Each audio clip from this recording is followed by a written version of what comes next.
So today is the first actual, or tonight is the first actual official UFC fights on Yeah. Paramount Plus Yes. instead of ESPN.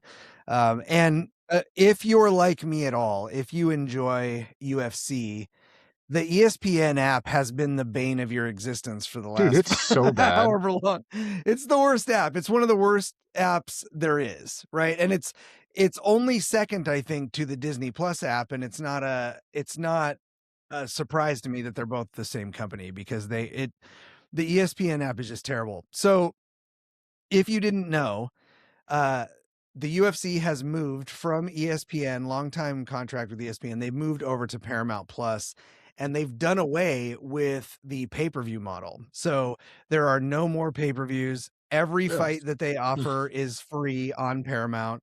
All their fight nights are going to be there. All their big events monthly are going to be there. They've already uploaded all of the past shows. Oh, really? Huh. Into Paramount Plus, so you can go watch old shows. You can, yeah, like even they're even putting like the Contender Series and the Ultimate Fighter shows and stuff like that. They're loading all of that up into Paramount, so pretty cool. I'm still not sure how it works. The early prelims were supposed to start at 2:30 Pacific, and I haven't seen them, so I don't know if they're actually just going to start on the main card and then you'll have access to the prelims later. I'm not really sure how that works. But I went on to try to see them, and they're not there. But I'm super excited about that. Do you guys watch UFC? Well, I want to watch more now that it's on Paramount. And I think it's really Yeah. cool how they're like doing this deal because it's very similar to the way that the big sports do broadcast rights, where they sign like, an exclusive with a network and that exclusive funds it for their entire audience. So I think it's like Mhm. certainly a huge move for exposure for the UFC.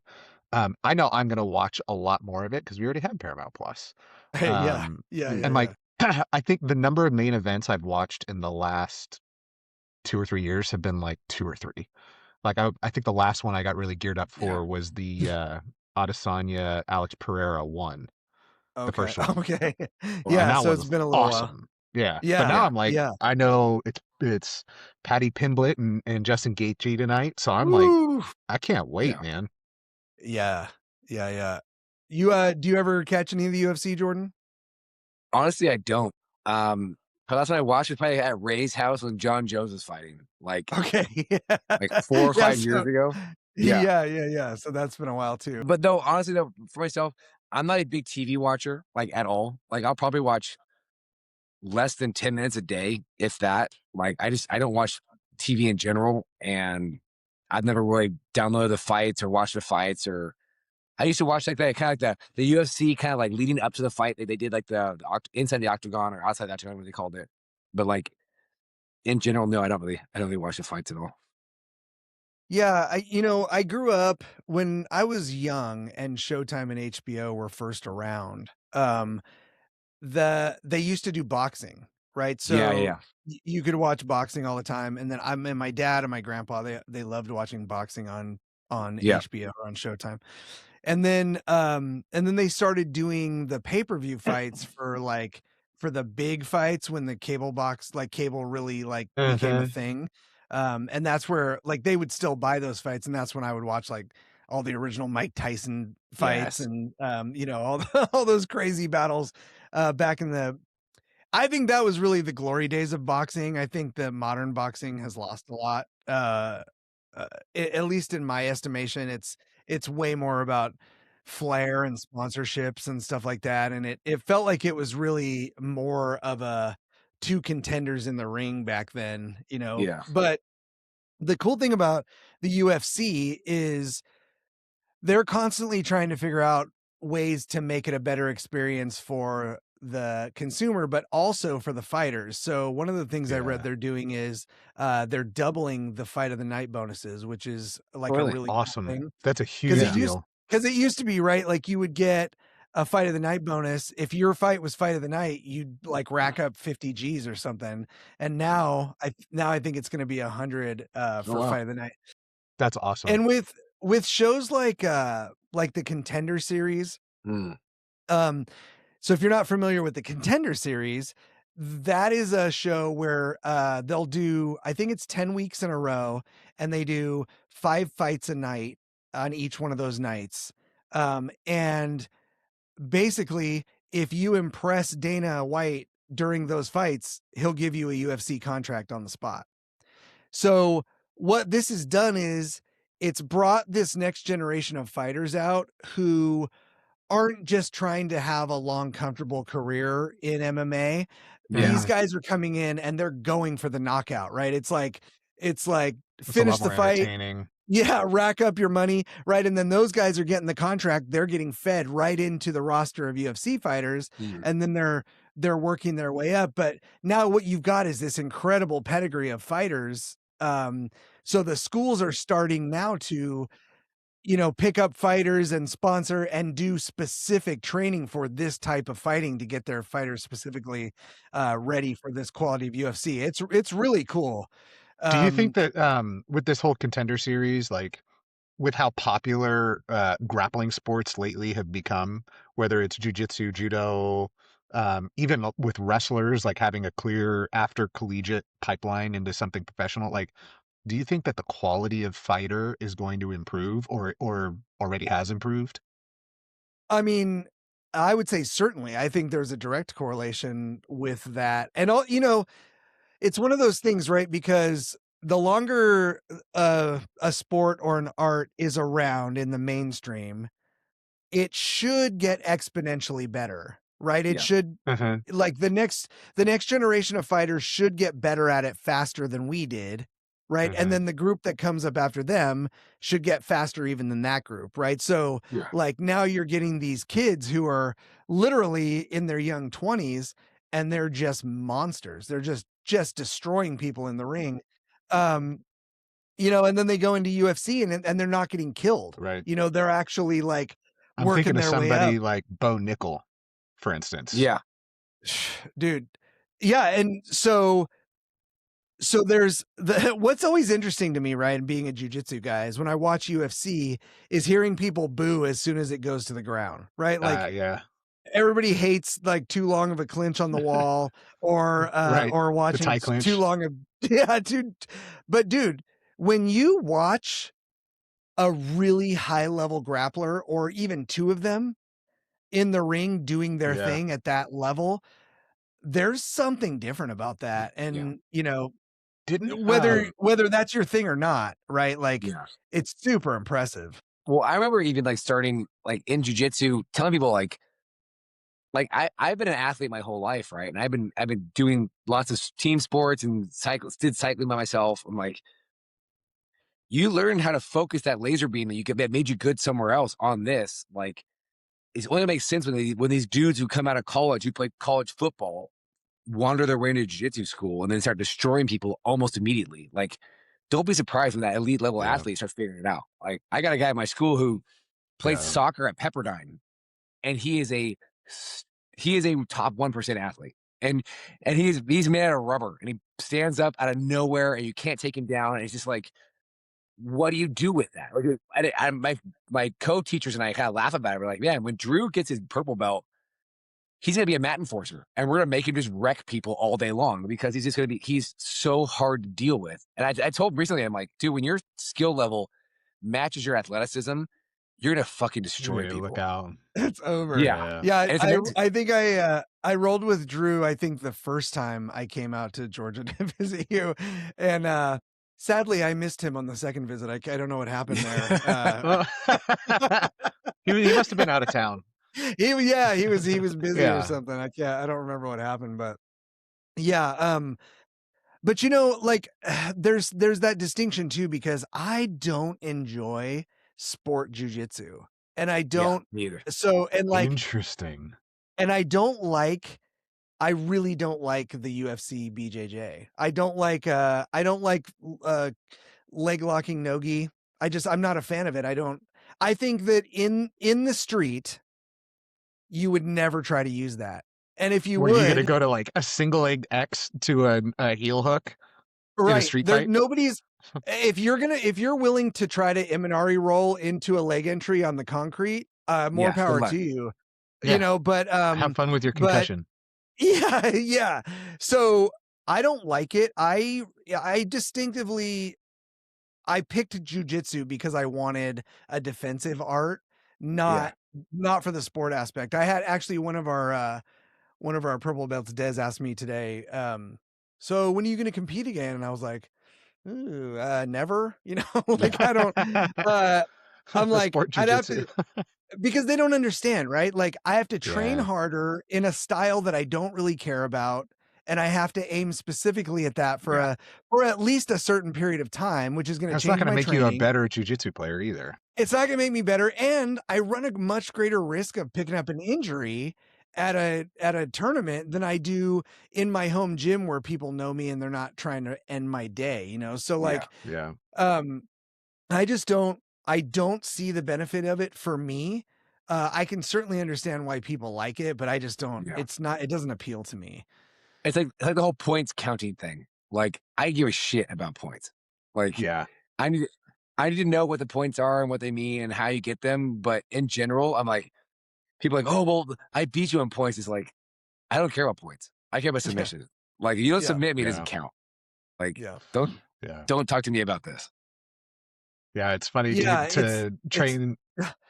It's funny to train go at our ahead. school with Jimmy around on Saturdays because he loves to remind people about some of the bullshit of sport Yeah. jujitsu. And I say this as somebody who act like I really enjoy like a sport jujitsu role.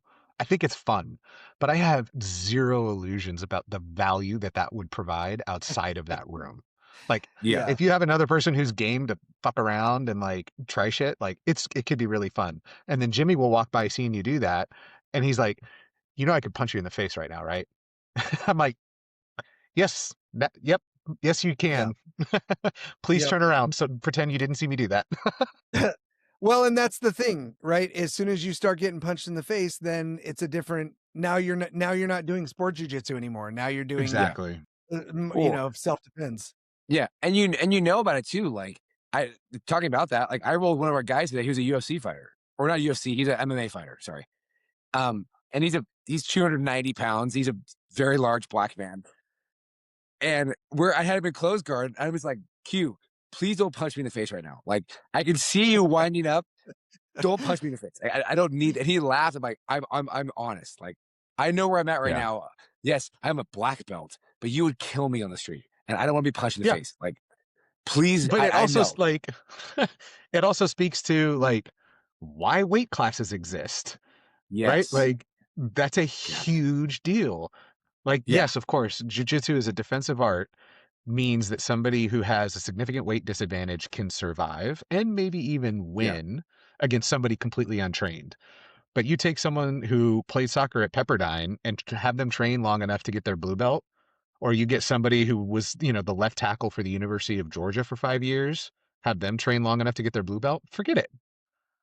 Like it's Bro, over. even just like rolling with Chief Dan today. We have a guy in our But yeah, gym, a black belt, promoted. who's a young guy who just became a fire chief, and he's just a specimen, right? Absolute And monster. he never lost his flexibility from being a child, so he still can go completely into the At splits, what, fully like inverted. 42 or 43 or something? 42, yeah, he's in his early 40s, and he is just So ripped, and crazy. it's it really you have to think about it differently, right? Like, I literally, while I'm sitting there going, "What am I gonna do next?" I have to think, "If this was real life, what would I do next?" Yeah. Right? Like, what would I be doing? And then you go, "Well, I wouldn't be searching for mounts so that I could get points. Yeah. Yeah. I'd be trying to poke his eyes out or whatever Right. whatever, like, Right. cheap defensive moves that I could throw to try to survive this." It's wild. It's wild. Yeah, and to your point with Jimmy, you roll with Jimmy and sometimes you'll do something and he'll act like he's gonna throw a punch like, "Oh yeah, I completely exposed You that." You know. you know, you know what rolling with Jimmy feels like? You guys remember Star Wars: A New Hope, and they all get stuck in the trash compactor? Rolling with Jimmy is like if that scene just kept going. and then you roll credits at the end, right? Like there's nothing you can do and there's nowhere you can go and the steel walls are just going like this until you get squished. That's And rolling then with you hear Jimmy. the buzzer, and then the walls separate, and then the walls look at you and go, "See how I did that?" And you're like, Yeah. "Yeah, And yeah, then I you saw look how you like did it. R2D2 stumbling around the mat because you can't talk right. I saw it right up close, Jimmy. I was real close to it." Yeah. Oh, that's so funny. So yeah, so I'm super excited that UFC is going to Paramount. It's I really hate the ESPN app. So as soon as they announced it, I canceled my subscription and deleted it out. I'll bet this UFC gets more viewers than maybe 99% of the ESPN contract ones. Yeah. And the pay-per-view model has been such a like sometimes you would order the pay-per-view on ESPN and it still wouldn't work, right? Or Yeah, it'd stall out all it the would time. freeze the whole time, or it would buffer the whole time, or I Yeah. remember it was like we watched the Mike Tyson and Jake Paul fight on Netflix. I remember watching that too. Dude, the buffering was unbelievable. It was like so impossible to watch. I mean, thank God Mike Tyson moves so slow that you never missed anything while it was buffering. Thank God he was contractually pulling punches so that wasn't a real I fight. know. I know. Yeah. Well, Jake Because Paul you got see his what jaw happens broken when Jake anyway, Paul so fights a real boxer, right? I was gonna right. say, bro, like just crack, crack, crack. Man, I could That's talk so about that funny. guy all day. I would love to take shots at him. I can't stand him, but I like got to give him his flowers. Like he took being an asshole and an internet troll and it made him insanely rich. It did. I'm interested to see what the longevity is for online influencers, And I hope it ends sooner than down the later. long road, right? Like I don't know. I don't know. But I just imagine that at some point watching a dude in his 40s open Pokemon cards is probably going to lose its novelty a little bit, Yeah. you know. Did you I don't know if I sent you guys this, but I had another friend of mine send me this clip of this influencer. I have no idea who they are. And they were like, "Yeah, I want to try out jiu-jitsu. Like I hear it's really popular." Some like bodybuilder, but he's like 190 pounds and like kind of a pretty boy. And so they go to this gym out in Santa Cruz. And he's got his film crew there and he's doing his influencer shit. And they go, "Okay, so, give him his basics, his fundamentals, so how, this is how the etiquette works, blah, blah, blah. This is what tapping feels like. If you ever feel like you're scared or in danger, just tap. And then your goal is just to pin somebody and hold them down. That's it. That's your only goal." And the guy's like, "Oh, yeah, no problem." And then they point at this like 150-pound purple belt. And they're roughly like the same age, but the purple belt's a lot smaller. And they're doing no-gi. When I tell you that I haven't felt such pride in the amount of justice that was served in that clip. Like this guy he got armbarred within 15 seconds. And then he got rear naked choked after the reset in about 15 seconds. And then he got blast doubled into the wall on the next reset. And it was just like over. And this purple belt was just putting it on him. And there's an MMA fighter who trains there. And I think he's actually got a UFC contract. And he's standing on the bleachers and he's just watching. He's like, "You guys are so fucked up for doing that to that guy." And then they were interviewing the MMA guy after, and they're like, "Yeah, this guy's a prick. Like he wanted to come in here and show everybody up and prove that it was fake. Like he should get a little Yeah. dose of some reality, you know?" Yeah. Yeah, there is that element of finding out, right? Yeah. Yeah, If yeah. Yeah. you Like, walk Influencers are all about the FA and never about the yeah, FO. never the FO. yeah. Yeah, why didn't you film the FO? I don't Yeah. understand. Right, exactly. That's so funny. So, So yeah, who do you got so, tonight, Randy? Who wins? Pimblett or Gaethje? man, Gaethje is such a dog and will die in the ring. Um, and I love watching him fight. Like he's just such a good dude, so entertaining. Patty Pimblett is a different kinda cat. Like, there's something about him. He has He's a this, psycho, isn't I he? already I mean, he comes in and he's like, "I already won. Like, now all we have to do is just finish dancing, like, I already won." And you're like, "Okay." I love it. You That's know? so But cool. it's hard to question that kind of confidence, right, in somebody when they Right. go in and then they do that. Mm, Um, it's really hard. There's also something different about, he has like a certain kind of charm, like a McGregor-ish kind of charm, yeah. where, there's people like I can't stand Israel Adesanya, um, Yeah, I'm kind of and in that camp I too. know he couldn't lose. For a long time, he couldn't lose, right? Same with Kamaru Usman. Don't like him. Uh, I just don't like that attitude. I don't like the I don't have to answer questions. Whatever. Yeah, yeah. I'm the best. I'm not, and then you get beat and you don't, that doesn't change. I guess with Adesanya it changed a little bit. He softened a little There's bit. still no find out part. But there's still no find out, right? I mean, Yeah. he could never fight again and he'd retire a rich man and then decide what he wants to do with his life. Mm. Um, One fighter I really love is Sugar Sean O'Malley. And He's fighting tonight, right? so he's fighting Song Yadong tonight. So Ooh, I'm that'll be excited a to good see fight. that. Song trains out of Team Alpha Male with Uriah Faber in Mm. Sacramento. Oh, down the road. Um, yeah, right down the road. So pretty cool. Um, but I'm a big Sugar Sean fan. Yeah, man, there's a stacked card. I think Rose Namajunas is fighting tonight. There's a whole bunch of Yeah. of Dude, really good fights tonight. Rose is my favorite. Yeah. But she might be my favorite UFC fighter right now, only because I love watching her before every fight and every round. Like after they do I'm the the best. intros, yes, I love that shit. She said, "I'm the best," and it's I'm the just like best. over, and then she just annihilate. It's fucking awesome. It's so cool. Yeah, yeah. It's an interesting, I mean, like, you know, those kind of mindset exercises that we do to get us into that place, it's fascinating. It's fascinating watching UFC fighters and their routines, and I think any like high level athletes probably have that on some level, right? Like, oh, totally. Well, it reminds me, like, small sidebar. I have a book recommendation for you both. It's particularly good on audio. So go on to Audible or go on to Libby and get a library card. It's called The Buffalo Hunter Hunter.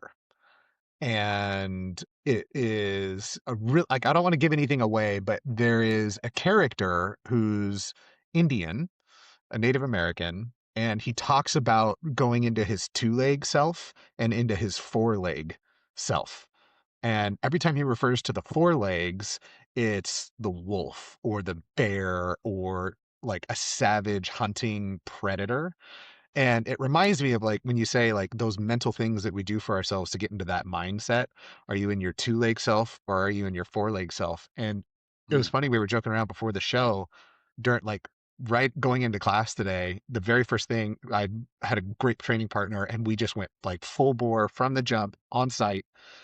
And Yeah. I had it coming into class today where I was like, I'm going into four-leg self. Like I told myself that after, I got in, got dressed. I'm like, this is four-leg self. Like be mean, be aggressive, go for it. And then I paid the price for the remainder of the 80 I minutes, was gonna but say, by the time I was found not you, you successful, were but nothing. ignore that part. You were just a pile of sweaty bones with a wolf skin wrapped around them. By the time So anyway, Buffalo Hunter Hunter, highly recommend. Okay, I'll check it out. I'll check it out. I'm always looking for a good book. Oh, that's funny. So yeah, hopefully the fights are good tonight. I'm looking forward to Yeah. that. I want to shift gears a little bit because actually were talking about something else backstage recently, but I've been following a story lately that I wanted to kind of run across with you guys, and it has to do with silver. So, uh, first of all, I don't know, like, I remember being a kid and I found this bag, like a burlap kind of bag, under my grandpa's bed. and it was full of coins. And they turned out to be like the 80% silver quarters or whatever, or they used to make silver quarters completely out of silver. And I always thought that was kind of interesting that he had like silver coins. Like why would that be a big deal? Why would he do that? Um and about 6 or 7 years ago, I think I started researching and I got into this place where I was like, you know what, I should probably diversify a little bit and get into precious metal. Everybody was talking about it, all the major investors talk about it. So I started buying small quantities of silver. And back then, it was right around uh I think like $20 an ounce or something like that. Um Kind of crazy. Uh so do you guys did anybody in your families ever collect silver or invest in any sort of precious metals? Do you guys experience that at all? No, not really. My Yeah, my dad has a bunch of old, like, old coins from, like, Vegas in, like, the '60s and '70s, like, when the slot machines used to give you, like, actual silver coins back. Yeah, But yeah, other than yeah. that, no, Wait, not really. when did the coins stop having so much silver in them? It was early. So I think it was I think that those things they probably I can't remember the exact date, but they probably had to do with it was like around wartime, I would imagine. And then when they started rationing and started surplusing everything, Wow, um, pretty darn good. U.S. Mint stopped using silver in dimes and quarters in 1965. there you go. Okay, so post Korea and sort of mid Vietnam, right? And interesting to note that the US dollar was backed by the gold standard up until 1971, when Richard Nixon took us off the gold standard, and then I think we went to the petrodollar, if I remember right. Off oil. Yeah, yeah, the value of the dollar being tied to. But anyway, so I thought that was kind of interesting. But I started buying a little bit of silver here and there, and you would see the prices go up and down. They kind of fluctuate. It's sort of like the stock market, right? So they have what's called the spot price, and the spot price is sort of what everybody's paying for silver right now, right? All the dealers, they all agree at a certain point in time that with the trading that this is what an ounce of silver is worth right now. And so just like watching, like if you day trade or if you follow the stock market at all, you'll watch it go up a couple of dollars and you watch it come down a couple of dollars. It wasn't meant to be like buy 100 ounces of silver and then next month you're going to trade it in and get rich, right? It was just like a sort of, you know what I mean? Like some people think that Mm. kind of thing, but this was way more of like a safeguard your money, have different options if something happens to the dollar or something happens to the bank or whatever, whatever. And so uh the the price of silver has stayed pretty consistent during that time period. There was one brief stint in the last couple of years where it briefly jumped up to around $50, which was a historical high, Mm. and then it dropped back off to 20, about 25. So I bought most of my silver when it was at around 25 spot, which means I paid like 27 or 28 an ounce Mhm. for it. And then I bought it up until it was around $30 an ounce. And then I just kind of sat on what I had to see if by next year it would go back down, to back down to 25 or 20, and then I could buy more. Um, Instead, what it has done very recently this year, and as of this morning, I checked it out. Silver spot price is over $103 an ounce right Holy now, Moses.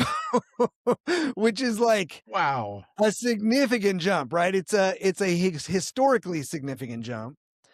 Um, and so I'm just kind of curious. Like I've been asking some people I know, and that's why I was kind of asking you guys. Yeah.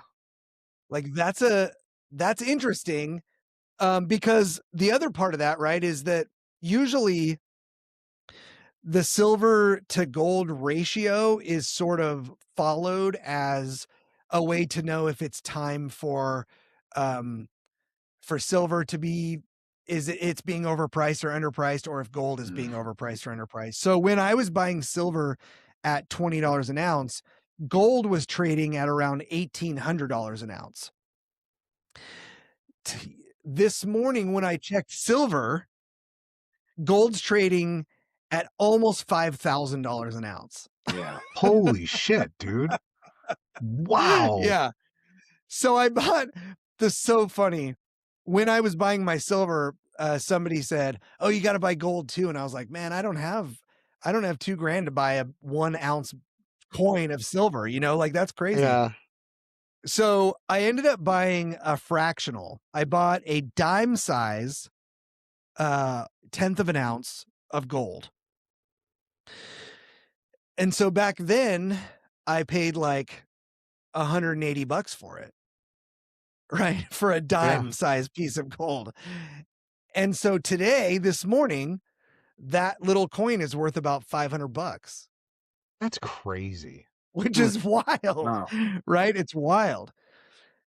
So some people are saying that that gold is actually the value of gold and silver are being suppressed. And they don't I'm not a financial expert, right? So I don't And know this all is the not ins and financial outs of it. advice. This is not financial advice. I am not a lawyer. I'm just telling you what the commercial for Money Metals said. You should You diversify just your stayed at a Holiday portfolio. Inn last night. That's that's it. That's it. So, but I wonder, like, as I'm watching these prices go, you know, some people are saying so the reason why the discrepancy in the price and why silver is actually so valuable is because silver is a byproduct of mining. There's a limited amount of silver on the planet. There's way more gold than there is silver. And silver turns out to be one of the best materials for superconducting electricity in microchips. Well, what's everybody talking about in the news lately, right? Who's going to build the AI. microchip and where are Yep. they going to build the microchips?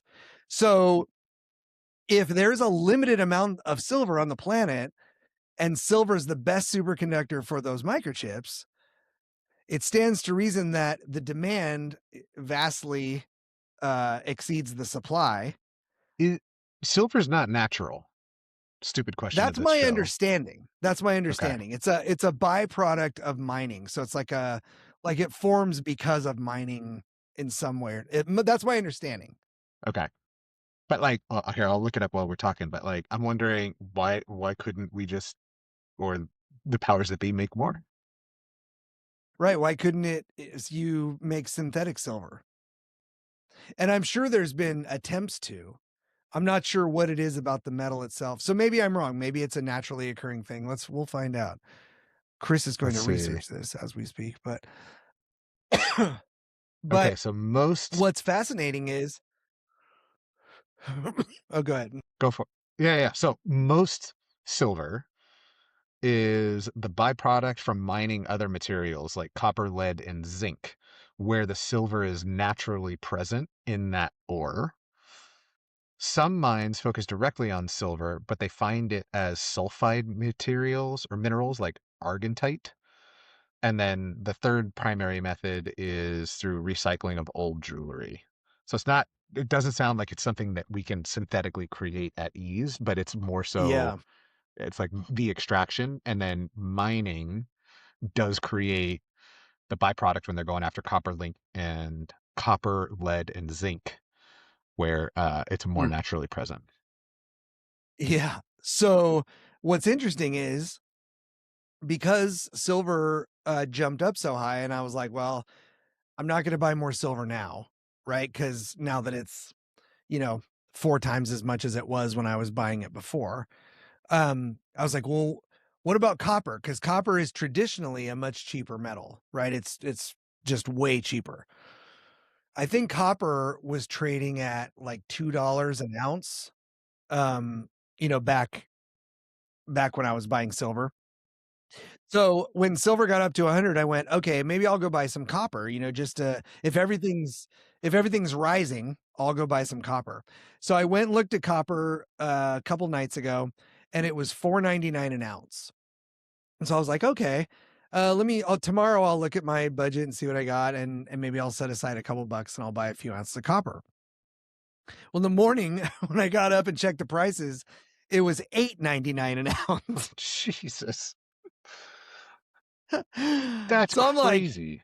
I'm like, what is going on? And so I did a little bit of research, and this is the kind of interesting thing, is that because of how many times the US dollar has been leveraged, it has lost so much value that it technically right now is only surviving because when you hand me that piece of paper, I agree that it's worth $1. That's really the only thing it's doing. It's not guaranteeing you anything. Because, like, It's just technically speaking, the dollar is backed by the full faith and credit of the United States government, right? Like, that's the no, it's not. Oh, It's backed interesting. by the Federal Reserve, which is not a government entity. So the reason why this is interesting is because when we had the Depression in this country, there was no money. There was no money to dig our way out of that, right? And so what happened was they formed the Federal Reserve, and the Federal Reserve said, "We will give you this much money to restart the country. But from the first dollar, you owe $1.10." So think about this. They're going to give you a certain amount of money, which represents all the money, right? Right. Like, let's Where say are they that pulling let's the say extra what they 10 gave cents us. from? Where are they pulling the 10 cents from? Well, you can't. There's no way to acquire it. So you are perpetually in a debt system under the Federal Reserve. Well, what happens when the dollar is no longer has any value? You have to figure out a way to reconcile that, right? And so then people are talking now about crypto-backed currency. They're talking about just crypto in general.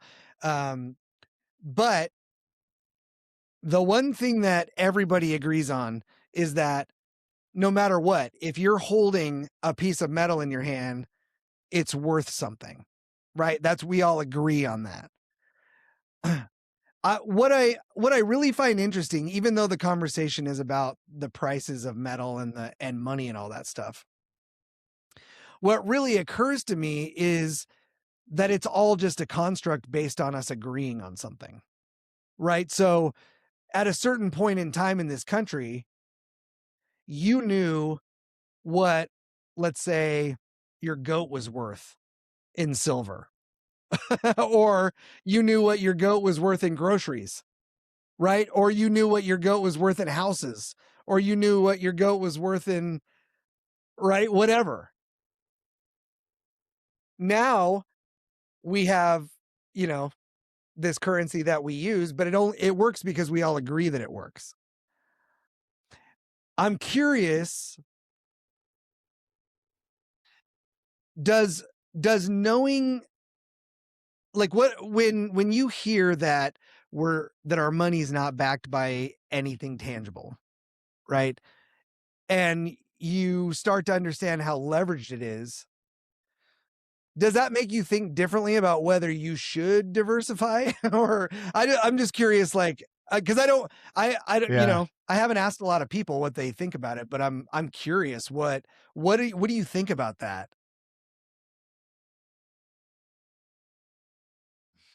You can go, Kris. I I don't know. I mean, it's hard to wrap my head around because I see, like, Yeah. at one at one level you could say, oh, it's like a giant Ponzi scheme, because as long as money is constantly being exchanged and the ledger is really the only thing that tracks debts and IOUs, the circulation is the thing that's more important. But I also feel like, from a cultural perspective, what did you say it was? Like, Nixon got rid of the gold standard in the 70s. right? So 71, yeah. the entire time I've been alive, I've only ever known currency operations the way that they currently do. And I always Yeah. have to make decisions knowing that what a dollar is worth today is not going to be what it's worth tomorrow. And it can go up or down.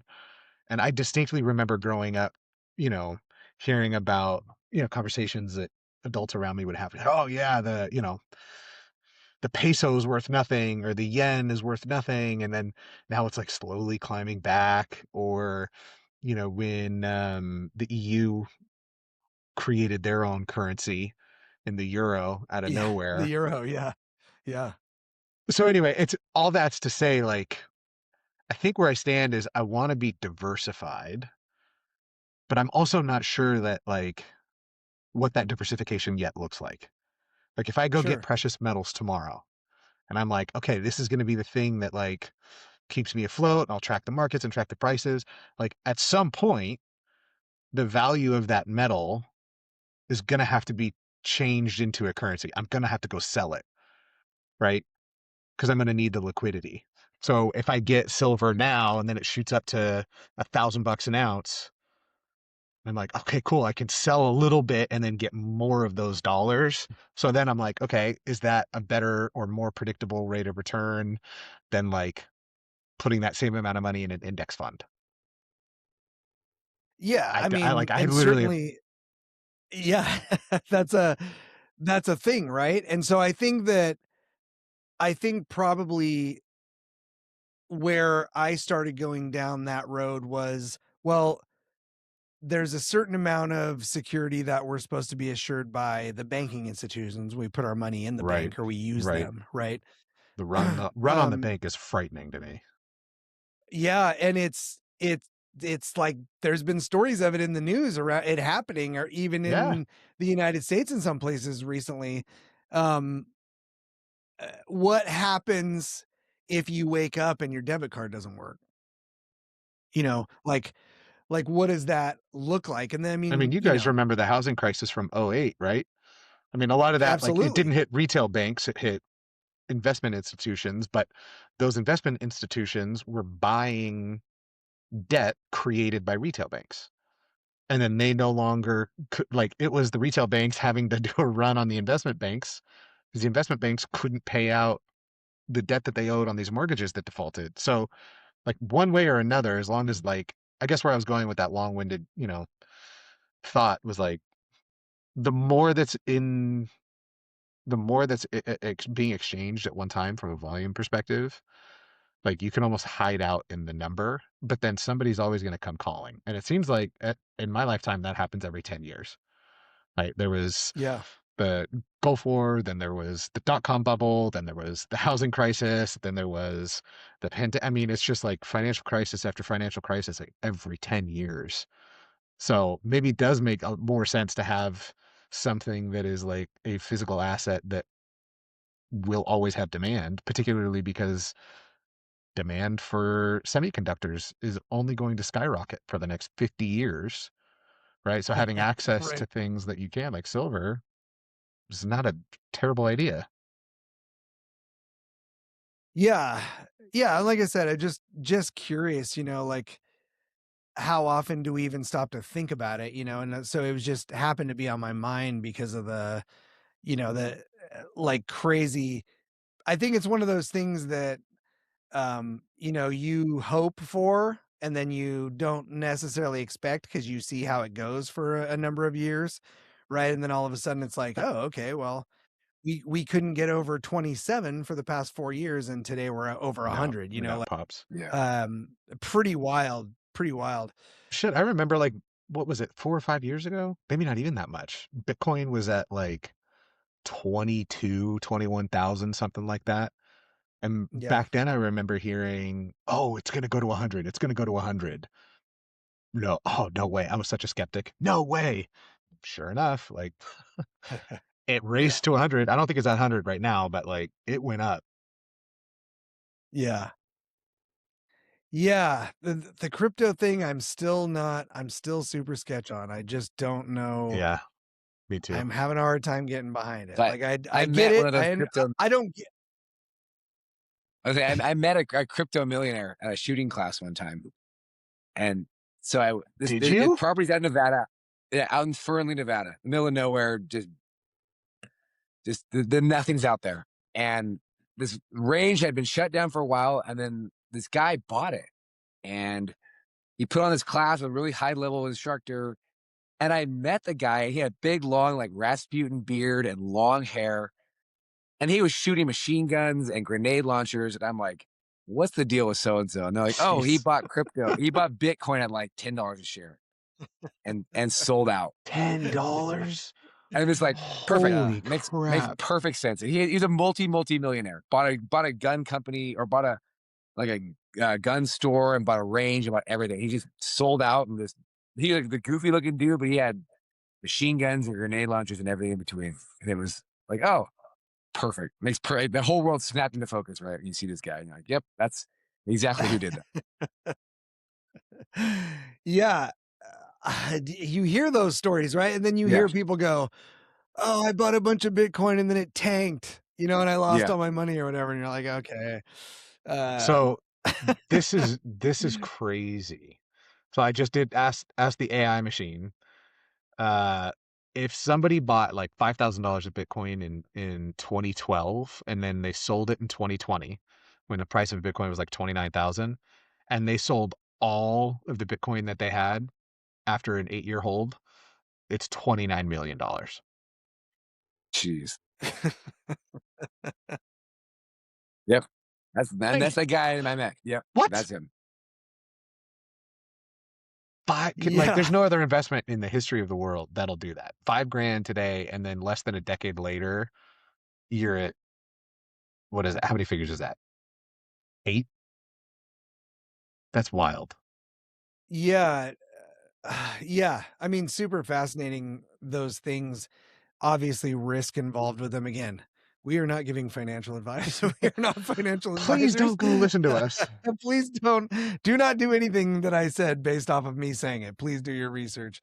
But I think it's worth at least seeing what your options are, right? And just in general, I like to be prepared for things, as much as I can. And so like I said, being able to know that if I had to, I could flip a silver coin at somebody if my bank card wasn't working is kind of nice. And they could go, Um, yeah, we'll give you our goats. yeah, yeah. I know that my goat is worth at least 10 gallons of gas. Get some milk, get some cheese. You're good to go. Yes. Change your whole farm, buddy. Yeah, that's right. Never have to mow another lawn as long as he's around. That's funny. That's funny. Yeah, so I don't know, just kind of interesting. Thanks for indulging me on that conversation. Yeah, So wait, hold super on. I got interesting. one more stupid question from somebody who doesn't own Okay. precious metals, because now I'm Yeah. like very curious.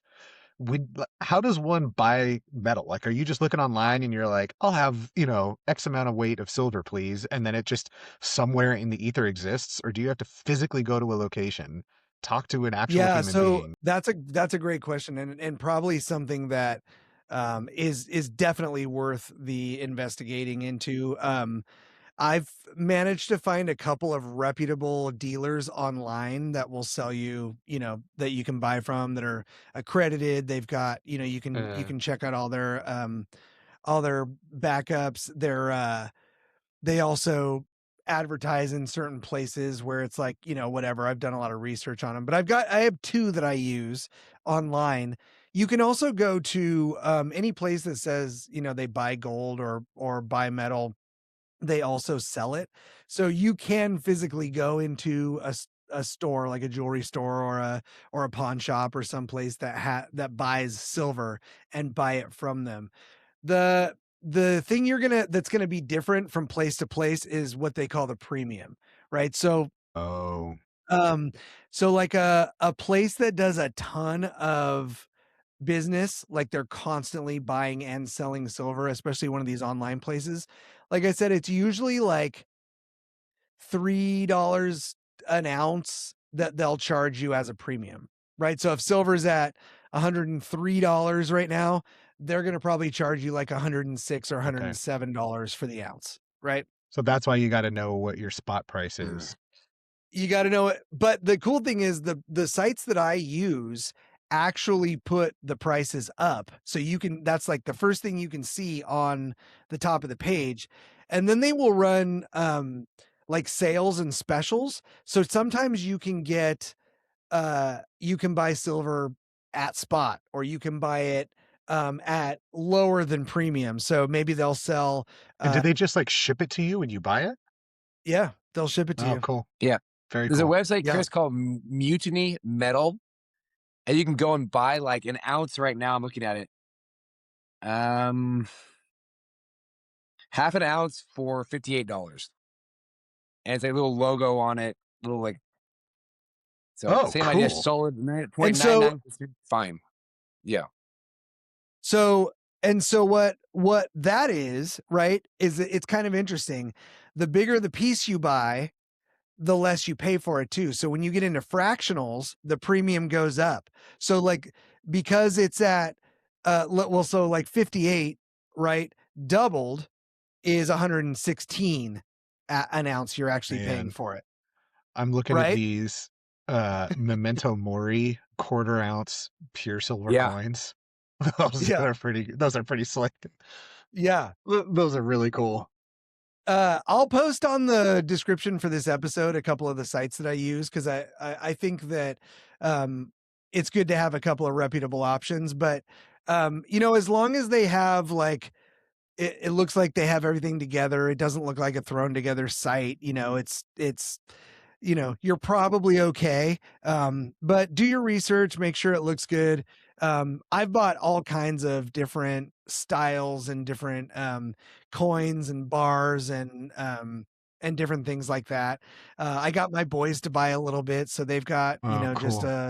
just a little bit of silver set aside. And but like honestly, That's a you really know, cool idea.